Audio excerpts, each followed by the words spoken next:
Scientist is probably one of the more underrated characters in Garden Warfare 2. Sure, he's pretty limited in terms of range, but his close range damage is really good. Of course, like most characters, he's still got a lot of versatility in terms of his variants, unlike some characters like Pea-Shooter, who are just kinda more the same. Every Scientist has some kind of variation of them, whether it's rate of fire, damage, or effective range. Although with all this versatility, there's a lot of confusion as to which Scientist is the best for whatever situation. Some people think it's this one, some think it's this, some still like these two. So this video is designed to clear some of that up. Once again, I've left timestamps in the description for you to skip to any specific part of the video, as well as a link to all my data if you want to read it yourself. I'd also recommend checking the comment section for any pinned comments, as I'll be using those to fix any mistakes in the video, or for clarifying anything that I said.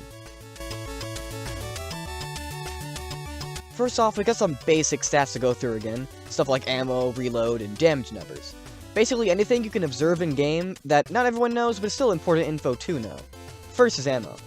Most Scientists have anywhere from 5 to 7 shots depending on upgrades, but our outliers are Astronaut, Archaeologist, and Paleontologist, with the former having 20 to 24 shots and the latter having 12 to 15. It's also important to note that Chemist has 2 ammo upgrades, that combined will give you a total of 8 shots. I don't know why we want that over reload, because the 7 shots with 1 ammo upgrade already gives you enough damage to kill a full health Torchwood, and it's not like you're gonna miss a shot with Chemist of all characters. But it's still better than having a zoom upgrade, so you form your own opinions. Next is reload.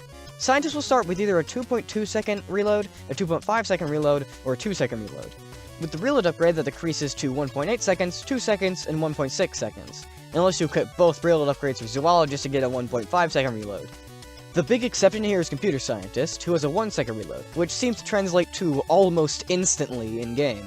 His reload upgrade, however, only shaves off a whopping 0.1 seconds, which from a balancing perspective makes sense, as if it was any less, he'd just have infinite ammo at that point. So I can't blame the devs, but it's still hilariously pointless to equip. Finally, we've got damage numbers. Scientist takes the top spot with a massive 77 damage at point blank, beating out even Tank Commander. I think default Scientist might actually have the highest single shot damage in the entire game, but don't take my word on that. Just as a quick tip, it's important to mention that he can only 2-shot 150 and below, so if you're running a health upgrade on Rockpea or any Corn, you can survive to very likely outdamage him. Physicist follows right behind him with 63 damage at point blank, or just enough to 2-shot 125 characters. This also brings attention to our first legendary character, Computer Scientist, who does 67 damage at point blank while in Crunch mode. Computer Scientists outside of Crunch mode and Marine Biologists do basically the same damage, with 54 and 50 respectively. Dr. Toxic does 45, and Chemist and Paleontologist both deal 40 damage. Finally, Archaeologist and Zoologist both deal 34 and 33 damage respectively. Although with a headshot, Archaeologist can deal 37 damage at point blank, although in my experience is kind of inconsistent. Now that we're done with that, we can move on to rate of fire, or more specifically, rounds per minute. You get rounds per minute by dividing the amount of ammo in a clip by the amount of time it takes to empty that clip, and multiplying that number by 60. Normally we need rounds per minute to calculate time to kill, but because of the extremely burst fire nature of Scientists, the much more important and accurate stat is going to be attack interval. Basically, attack interval is the amount of time between each shot, and we'll need it to accurately calculate time to kill. But we do still need rounds per minute for DPS, so we'll just get both of them. Doing all the math, I got this. First off, Scientists and Physicists are both the slowest and are very close on rate of fire. A small difference, but noticeable if you directly compare them. They also check out with the 2 slowest attack intervals. Marine Biologists and Archaeologists are all things are very close, only being off by a tiny amount. Our Afterburn variants, Dr. Toxic and Paleontologist, also have a very similar rate of fire and attack interval. Our final comparison is Chemist and Computer Scientist, which are so close I can't tell if they're actually the same and it messed it up, or if it's intentionally very close. Either way, if they are the same, it'll be off by like 2 decimal points, so we're fine. Our only 2 standalone rate of fire are Astronauts and Zoologists, both of which are way faster than Inner Scientists, but obviously Astronauts is way faster than Zoologists. Damage per second, or DPS, is the easiest way to see which characters deal the most damage. Whether or not it's accurate is up to you, but you get DPS by multiplying a character's damage numbers by their rounds per second, which is rounds per minute divided by 60. I did that for 5 separate ranges and got this chart.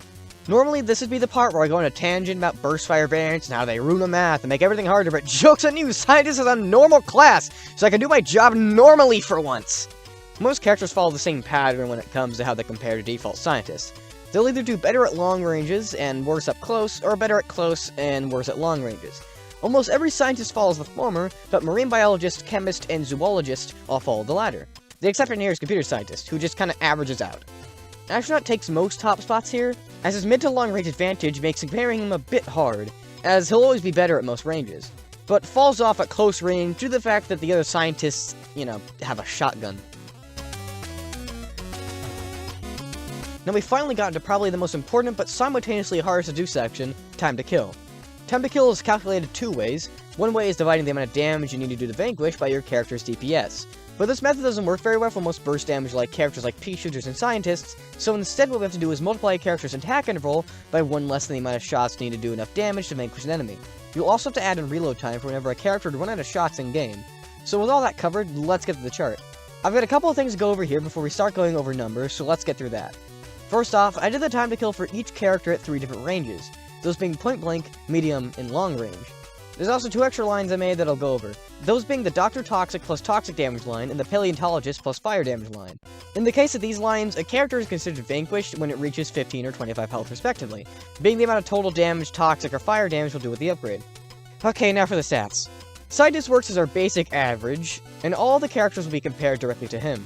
He actually manages to take the top spot for both 150 and 275, meaning he's the first default variant of all of the characters I've done so far that's actually taken a top spot.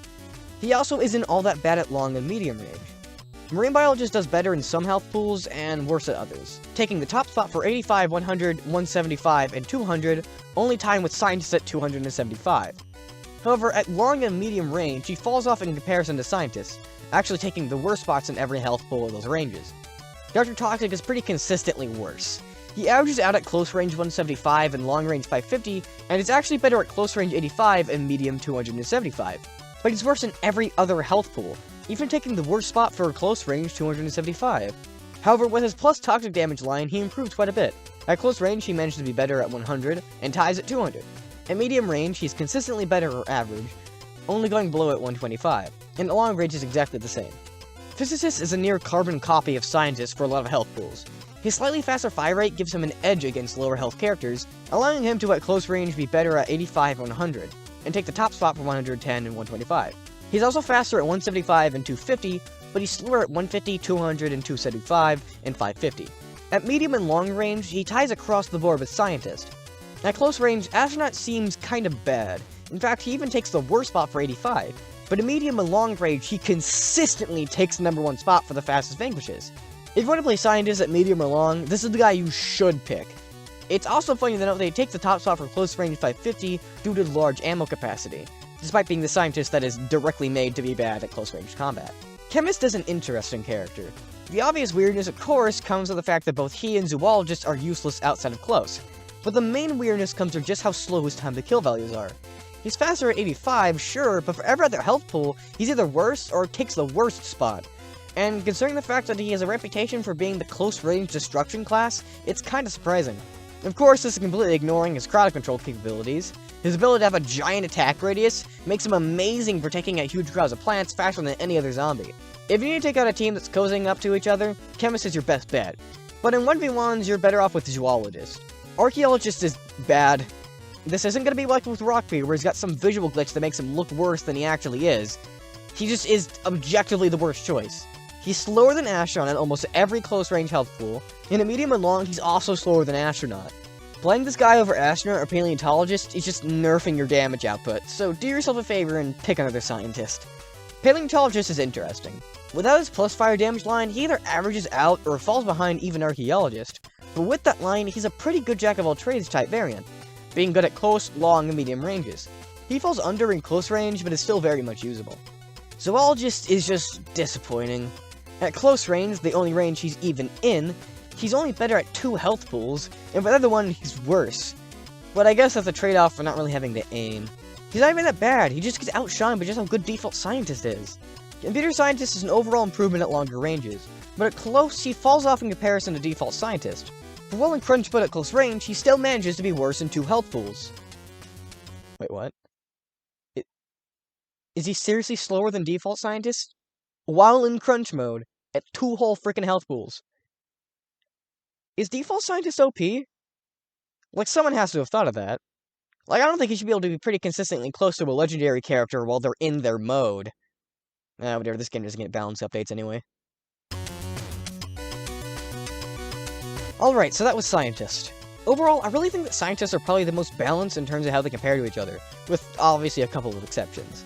Most characters tend to do this thing where they have like the really bad variants and then the really good variants, and nothing else is really sort of like very close to the default variant. But in the case of scientists, not only is the default variant one of the better ones, all of the other variants compare to it very well, being very even in it. Take for instance marine biologist basically being the perfect stat swap, doing better against certain health pools and worse against others, but still being very viable in comparison. I'll be doing Sunflower next, so make sure to subscribe and stay notified when that happens. If I happen to mess up on anything, I'll be putting any corrections in pinned comment below, so make sure to check the comment section for any of those. I'm also going to make a video at the end of the series going over any corrections I'll need to make. I would stick around longer, but I've got more math to do.